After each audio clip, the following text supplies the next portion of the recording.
yukhti'a adalah keadaan dia yukhti'a, dia tersilap. Fil afwi, pada memaafkan. Hakim, imam, qadi, dia tersilap. Fil afwi, memaafkan orang yang benar-benar bersalah. Benar-benar bersalah tapi dia maafkan sebab tersilap. Li'anna al-imam fa innal imam li'an yukhti'a, ada dia salah, tersilap, fil afwi, pada memaafkan. Khairun, lebih baik min an yukhti'a, daripada dia tersilap apa? Fil uqubati, pada menghukum. Fil uqubati, pada menghukum. Ini prinsip perundangan Islam. Lebih baik tersilap dalam membebaskan daripada apa? Tersilap dalam menghukum. Sebab apa? Satu, kita ingat ya, hukum Allah ni, Allah sebut waktu dia jatuhkan hukuman hudud pada zina, Allah sebut apa? Az-zaniyatu waz-zani fajlidu kulla wahidin minhuma mi'ata jaldah. Okey. Penzina lelaki dan perempuan, sebatlah mereka dua satu sekali. Ayat lain, as-sariqu was-sariqatu faqta'u aydiyahuma nakalan min Allah jazaa'an bima kasaba nakalan min Allah. As-sariqu was-sariqatu faqta'u aydiyahuma, okey, jazaa'an bima kasaba nakalan min Allah. Pencuri lelaki dan perempuan, potonglah tangan mereka.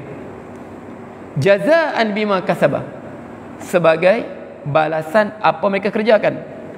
Nakalan min Allah, pengajaran daripada Allah. Makna untuk orang lain ambil pengajaran. Wallahu azizun hakim, Allah Maha perkasa lagi Maha bijaksana. Sebab tu kita orang beriman wajib sebaik-baik hukum Allah. Kita tidak pernah mensyirikkan hukum Allah dengan hukum yang lain. Makna sesiapa beriman ada hukum selain daripada hukum Allah, makna dia syirik pada Allah. Faham tak?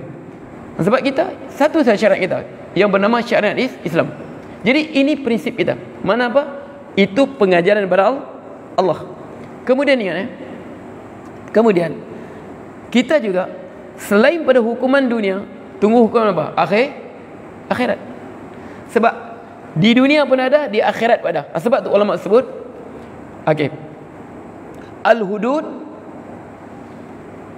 jabran. Okey, jabran, adakah dia jabran menghapuskan apa hal huwa jabran, adakah orang tu dikenakan hudud, diampunkan dosa dia? Okey, faham tak? Okey, amla, atau tidak? Makna dia wajib, selain pada dipotong tangan dia wajib bertaubat kepada Allah, tak mencuri sudah. Ataupun potong tangan tadi, dengan potong tangan terhapus dosa mencuri dia. Faham tak? Okey. Jabran atau tangkilan, menghapuskan dosa atau pengajaran semata-mata. Setengah kata jabran wa tankilan, menghapuskan dosa dan juga apa? Pengajaran pada orang lain. Mana dia dipotong tangan, terhapuslah dosa apa? Dosa mencuri ya. Faham tu? Setengah kata tak, dia hanya sekadar apa? Tangkilan saja. Dia hanya untuk apa? Tangkilan mana apa? Hanya sekadar apa? Sekadar pengajaran pada orang lain. Untuk hapus dosa mencuri itu, dia wajib bertobat kepada Allah. Jadi sebab kita ada hukum lagi di akhirat. Sebab tu lebih baik li'ani yukhti al-imam fil afwi, imam tersilap dalam memaafkan. Lebih baik pada tersilap dalam hukum. Sebab apa? Tersilap memaafkan, biarlah dia lepas di dunia, tapi di akhirat tunggu lagi. Faham tak? Di akhirat tunggu lagi. Sebab tu Rasulullah sebut apa? Ini kaedah Rasulullah sebut, innakum takhtasimuna indi, kamu datang berdebat di sisiku. Fala'alla ba'dukum alhanu hujjati min ba'd, mungkin sebagian kamu itu lebih bijak dia berbicara, peguam dia lebih hebat. Alhanu bihujjati, lebih hebat dia berhujah daripada sebagian lain. Fa ahkumu ala man nahwi ma asma, aku hukum berdasarkan apa aku dengar. Ini pandai bercakap, aku hukum sebab aku dengar. Zahir saja kita hukum. Okey. Faman okey. Fa ahkumu ala nahwi ma asma, aku hukum sekadar apa aku dengar. Tapi Siapa yang aku untuk dia? Okey, sebenarnya bukan hak dia, tapi aku bagi pada dia sebab itu apa? Sebab dia bijak berhujah. Fa innama qata'tu qit'atan minan nar. Sesungguhnya dia ambil tadi, dia ambil hak orang lain tadi, berarti dia ambil apa? Potongan daripada api neraka. Di akhirat tunggulah. Sebab ini kita hukum di dunia saja berdasarkan zahir yang kita nampak, sedangkan hakikatnya Allah lebih mengetahui. Jelas tu? Okey. Sebab sini dia kata apa sebab tu? Mencuri di waktu musim kelaparan tak kena potong tangan. Sebab apa? Mencuri waktu musim kelaparan tak kena potong tangan sebab ada syubhah. Sebab apa syubhah dia? Sebab syubhah menjaga nyawa lebih apa? Lebih hifzun nafsi muqaddam ala hifzil mal. Menjaga nyawa didahulukan daripada menjaga harta. Sebab dia mungkin mencuri untuk apa? Nak jaga nyawanya daripada apa? Terancam. Terpaksa mencuri hak orang lain. Jadi hifzul nafsi, menjaga nyawa didahulukan daripada menjaga apa? Harta. Jadi ada syubhat itu, sebab tu waktu tu kita tak jatuhkan hukuman. Boleh? Okey. Okey. Asy-syubhatu tusqitul had. Ni pertama ya, nukta dia. Syubhah menggugurkan had. Sebab tu kalau kita tengok mencuri, kalau kita baca kitab fiqh, contoh. Okey. Tengok begini ya, Abidi. Macam mana kita? Okey. Mazlan dengan ustaz. Sekarang Mazlan dia pakai jam Rolex harga 500,000. Dia letak atas meja. Ustaz dengan dia bercerita. Bercerita jam Rolex. Nampak kan? Jadi tengah bercerita, ustaz ambil jam Rolex tadi depan dia kan? Dia tak sedar, dia sebut bercerita kan, ngomong ustaz ambil tadi, buang melalui tingkap keluar. Faham tak? Jadi habis bercerita, ustaz turun rumah, ustaz ambil jam tadi. Ustaz pakai. Dia jumpa ustaz, mengadu pada hakim, Basir Hakim. Ini Ustaz Nazri telah curi jam Rolex saya. Ini saya nampak dia pakai. Tangan dia pakai. Jadi waktu hujah ustaz sebut, hakim tanya ustaz, di mana kau ambil jam tadi? Saya ambil di bawah rumah dia. Di bawah rumah dia. Maksudnya taklah. Dia ambil waktu dengan saya. Depan saya. Jadi waktu ustaz buang tadi, ustaz dia pergi pencuri ke tidak? Tak. Dia panggil khianat. Khianat bukan hukum potong tangan. Ustaz buang sebab depan dia, itu bukan mencuri. Mencuri akhdul mali ghairi khufyatan. Kita ambil harta orang lain secara tersembunyi. Ini bukan sembunyi depan dia. Ustaz ambil jam, ustaz buang. Itu khianat. Khianat bukan mencuri. Tak ada had dia. Okey. Kemudian ustaz turun rumah, ustaz ambil jam tangan tadi. Itu baru mencuri sebab ustaz ambil. Tapi waktu tu dia letak tempat sewajarnya ke tidak? Sebab syarat potong tangan pencuri ini, dia mencuri daripada tempat simpanan yang sewajarnya. Sekarang ustaz ambil waktu di bawah rumah, bukan dari simpanan dia. Waktu ustaz buang tadi, ustaz khianat. Sekarang mencuri bila? Waktu di tengah, di bawah rumah dia. Adakah bawah rumah tempat simpan jam? Tak. Jadi ustaz ambil apa? Tempat bukan simpanan sewajarnya. Samalah orang curi kambing di tengah hutan. Dia lepas kambing tengah hutan.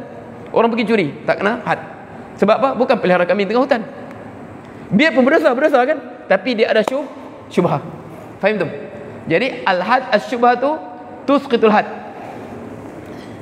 Okey. Nuqtah tsaniyah, asy-syubhah tu la tusqitut ta'zir. Syubhah tidak menggugurkan ta'zir. Apa ta'zir? Hak imam dalam menjatuhkan hukuman. Dengan syarat tidak sampai peringkat hudud. Syarat dia. Nanti kita masuk bab ta'zir. Okey.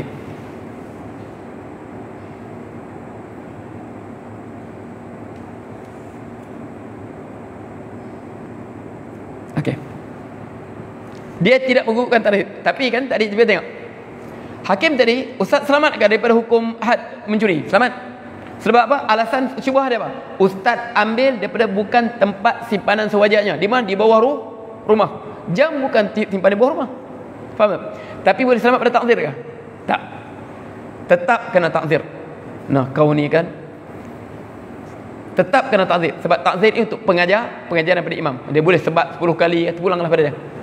Tapi dia tak mengikut ta'zir. Sebab ta'zir ni apa? Untuk memberi pengajaran juga. Okey. Memang dia selamat daripada apa? Selamat daripada had, tapi tak selamat pada ta'zir. Sebab itu hak imam. Okey.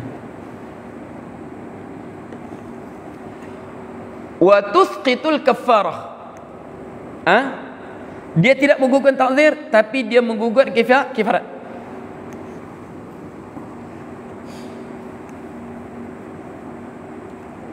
Okey. Bidi. Apa hukum bersetubuh bulan Ramadan? Apa hukum dia? Batal puasa. Apa kifarat dia? Puasa 2 bulan berturut-turut. Faham kan?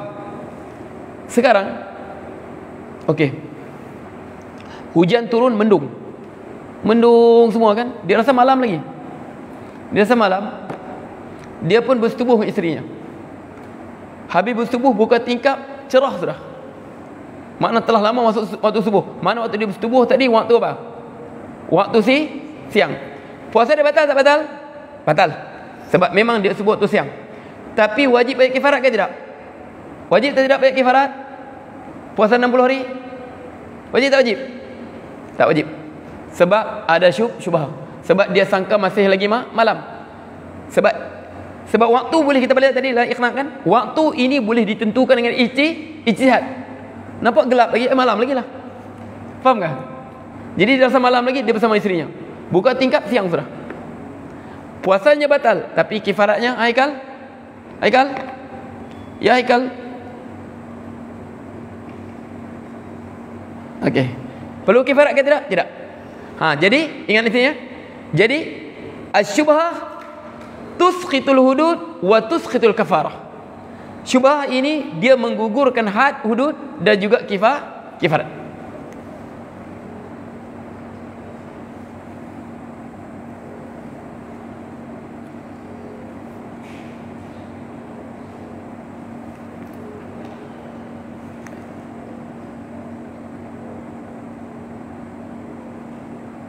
Okey. Sebab tu. Okey. Kalau dia curi lampu jalan. Curi lampu jalan kan? Lampu jalan ni. Hafiz, dia curi lampu jalan. Kena potong tangan tidak? Sebab apa? Lampu jalan tu milik siapa? Mana milik kerajaan? Kerajaan siapa? Rakyat lah. Dia curi lampu jalan, tak kena hud. Tak kena hukum potong tangan. Sebab apa? Sebab ada syubhah mulkiyah, pemilikan dia. Dia berhak tak ada lampu jalan tadi? Berhak juga kan? Ada milik dia untuk dia juga kan? Sebab dia kata ada apa? Ada syubhat pemilikan. Sebab apa? Ada syubhat pemilikan. Boleh faham tak? Sebab apa? Ada pemilikan dia. Bukan hak individu, itu hak kerajaan. Jadi dia ada syubhat pemilikan. Tapi kenapa? Kena takzir. Dia menggugurkan. Dia katakan ini kerajaan, ini ke hak rakyat. Lampu jalan ni ke hak rakyat. Aku pun rakyat juga. Jadi aku ambil lah sebab rumah aku tak ada lampu. Faham tak? Jadi aku ambil lah. Dia hujah begitu. Ni lampu jalan bilangnya kan hak rakyat. Okey, kerajaan mana ada duit? Sekarang kerajaan bukan ada duit. Faham? Yang ada duit rakyat. Okey. Yang kerajaan pun gaji kerajaan pun duit rakyat juga tu. Faham tak? Jadi dia kata sekarang ni lampu, waktu berhujah depan hakim. Nah, dia kata sekarang kan ni hak rakyat. Aku pun rakyat. Jadi rumah aku tak ada lampu, terpaksa aku ambil lampu jalan. Ada syubhah tak ada syubhah? Syubhah. Jadi dia selamat daripada hudud. Tapi apa? Selamat daripada ta'zir ke? Tak. Nah, kalau semua macam kau, habis lampu jalan tu. Jadi semua apa? Tetap kena ta'zir. Tapi dia menggugurkan hudud. Menggugurkan hudud, tapi tak menggugurkan ta'zir. Kemudian syartu syubhah. Syarat syubhah, ingat ya? Syarat syubhah yang apa? Yang dielakkan dengannya dikenakan hukuman. Syarat syubhah apa? Antakuna qawiyah. Syubhah tadi kuat. Syubhah tadi kuat.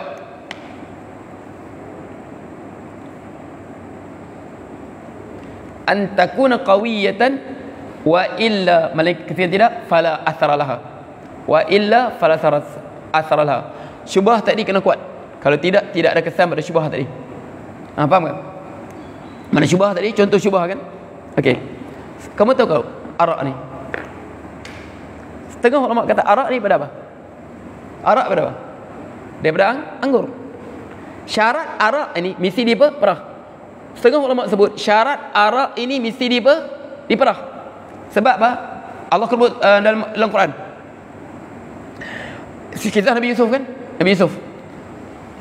Okey, wa dakhala ma'u fatayan qala ahaduhuma inni arani a'siru khamra. Qala ahaduhuma inni arani a'siru khamra. Maka berkata pada Nabi Yusuf salah seorang pemuda. Masuk penjara Nabi Yusuf dua orang pemuda. Berkata salah seorangnya, inni arani a'siru khamra. Aku melihat inni a'siru khamra. Aku memerah arak. Mana syarat arak ini mesti diperah anggur dia. Mana perah anggur baru disimpan. Faham tak? Mana mesti perah. Itu dipanggil arak. Jadi setengah sekarang dia masak. Dia ambil contoh, dia rebus buah apa yang dia rebus beras. Dia rebus beras, rebus beras, biar situ beras bagi